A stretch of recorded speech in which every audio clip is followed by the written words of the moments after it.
Morning Beaks, we're leaving the Premier Inn at Ashford North, heading to the Eurotunnel shuttle train which leaves from Folkestone, which is in the southeast of the UK. It comes out in France 35 minutes later at Calais. Well, that's the plan. There's not a lot to see except some leafy green Kent countryside.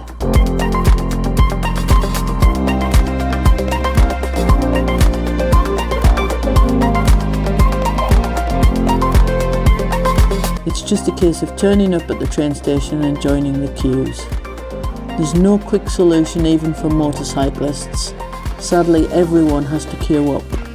When we do make it to the self-check-in, we were offered an earlier train. Our book time was 11:25 AM, but as we'd arrived quite early, we were offered the 10:25 train instead, which we both chose. Thankfully, we both chose it. Otherwise, we'd have been on separate trains.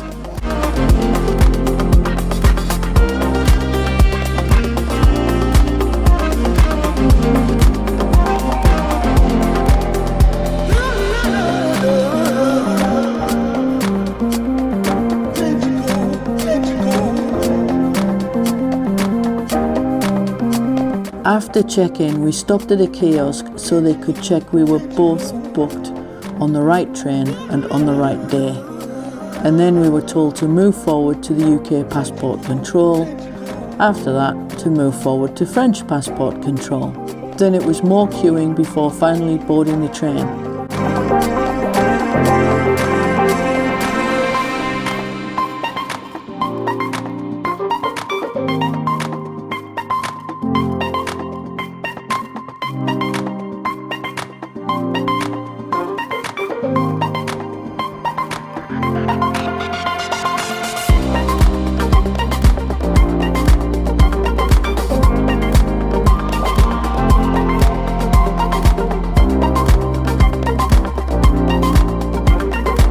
All of the bikes were together at the back. No idea if this is normal or whether this is just how it happened on the day. There is nothing to do but stay with the bikes, fidget with the cameras, and just wait for the train to stop. It's a tunnel after all, so there's nothing to see out of the windows until the French countryside appears 30 minutes later.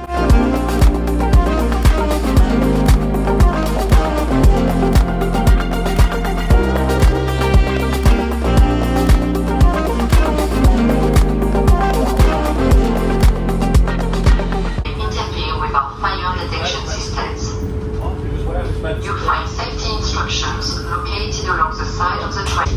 Follow the instructions given.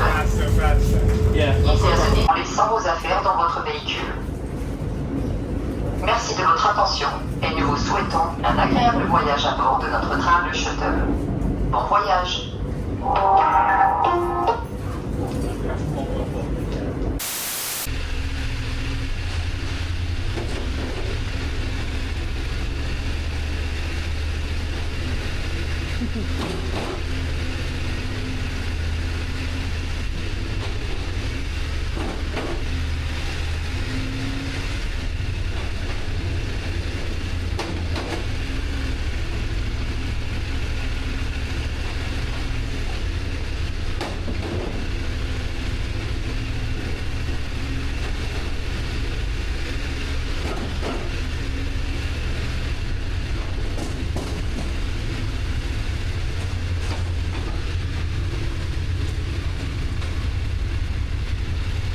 Being at the back of the train, it took a few minutes to drive the length of the train to the exit door, and that's it. Welcome to France.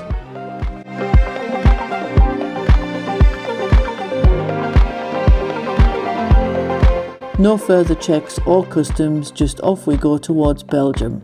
I won't bore you with the French motorways leaving Calais, there's not a lot to see. On the way we skirted the edges of Dunkirk, and 35 minutes and 55 kilometres later we entered Belgium. Another 30 minutes and 35 kilometres and we entered the outskirts of Ypres, which would be our first hotel stop.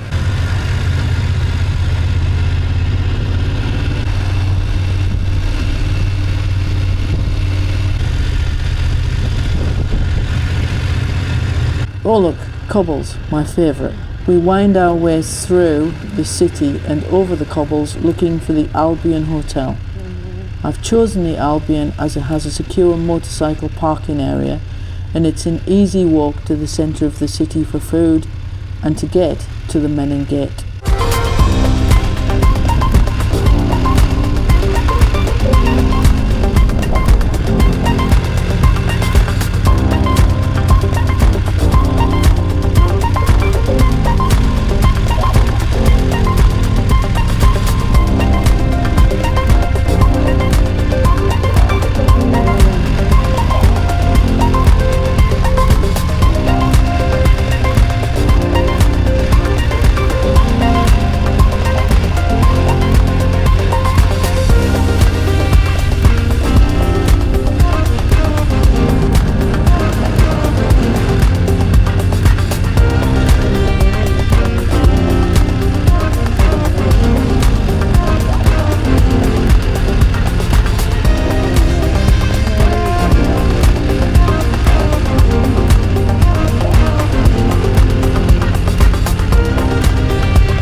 So we have a bike room all of our own.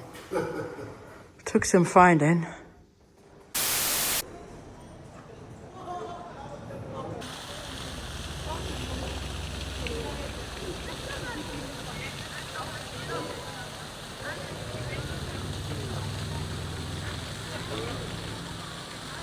The In Flanders Field Museum.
What did you think of the Flanders Fields Museum? Yeah, it's like all the war museums, if you like, any of them, it's a bit sombre, to say the least, but they've got a lot of artifacts from the war. No doubt a lot of things have been got out of the ground, but there's very interesting stuff explaining all the different countries involved, the uniforms, and weapons that certain countries would use and others didn't, and why. It's yeah, very good. It's in different languages. Everything's in a few languages, so you can read what it is you need to read, and you can, in one, two instances, you can listen to stuff and you can choose your language you want to listen to. So it's interesting that you can look further into it, and they've got some good video footage, some fabulous photographs of the trenches and the like. I've read many books, still reading books about the First World War and the Second, but it gets very sombre because it brings it all to life, really. But it's very well laid out.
This is the Menin Gate, which has 54,000 names for those who were never found and don't have a grave.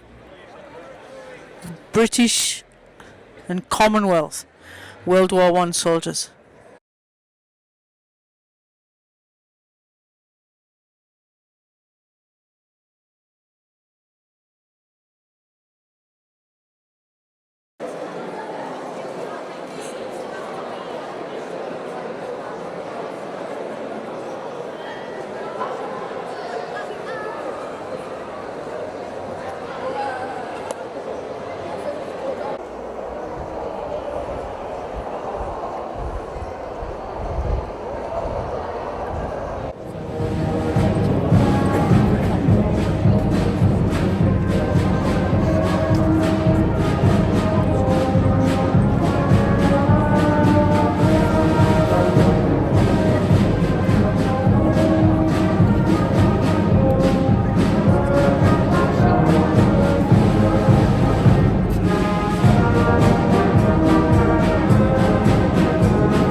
They shall grow not old, as we that are left grow old. Age shall not weary them, nor the years condemn. At the going down of the sun and in the morning, we will remember them, lest we forget.